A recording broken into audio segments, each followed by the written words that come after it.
Herkese selam. Şimdi küçük bir vlog paylaştım bugün sizinle ama bir sözüm vardı, onu yerine getiremedim. Her ay bir çekiliş düzenleyecektim.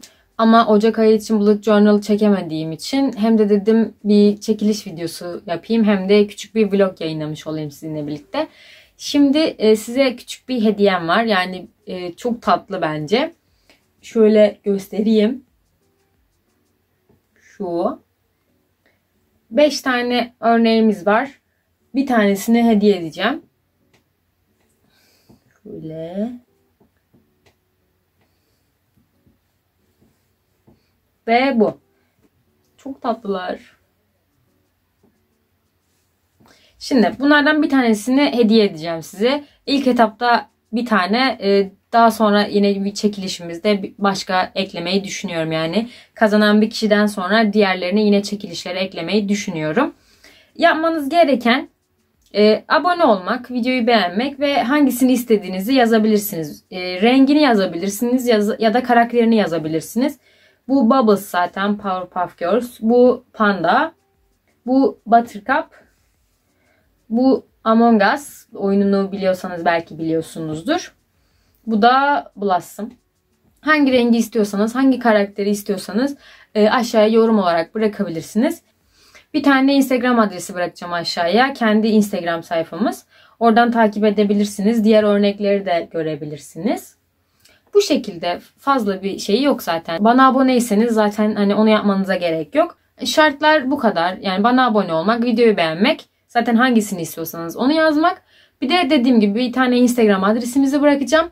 Onu takip ederseniz bu kadar. Oradan canlı yayın olarak açıklayabiliriz çekilişi. Yani muhtemelen öyle yaparız. Canlı yayın daha sağlıklı oluyor. Ben geçen sefer çekilişin linkini aşağıya bırakmıştım, çekiliş videosunun altına. Ama bu sefer canlı yaparsak daha iyi olur diye düşünüyorum. Bu şekilde. Umarım böyle çok isteyen birine gider. Ben çok seviyorum bereleri. Hatta takayım bir tanesini. Hangisini taksam? Şunu takayım. Bubbles. Üstümdeki de gri. Böyle.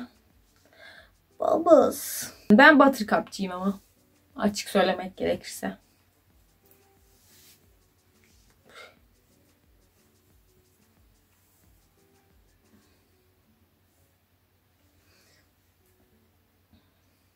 İstediğiniz yorumu yapabilirsiniz. Sadece bunu yani yazmanıza gerek yok. Katıldım yazarsanız size çıkarsa o zaman da istediğinizi seçebilirsiniz. Rengini yazabilirsiniz. Herhangi bir yorum atabilirsiniz. Yorum attığınız zaman katılmış sayılacaksınız. İçinizden gelenleri yazabilirsiniz.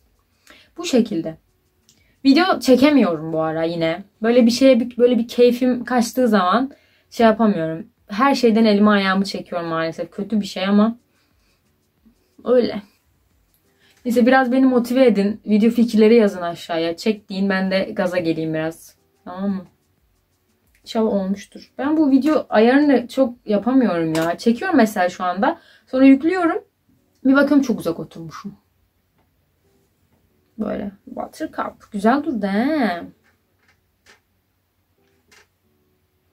Tamam, bu şekilde. O zaman videoyu beğenmeyi ve kanala abone olmayı unutmayın. Çekilişe katılmak istiyorsanız. İstemiyorsanız da yine abone olabilirsiniz bana. Mutlu olurum. Yorumlarınıza çok mutlu oluyorum bu arada. Böyle gözümden kalpler çıkıyor. Aa diyorum, bana ne yazmış. İyice uzattım ya. 5 dakikadır konuşuyorum.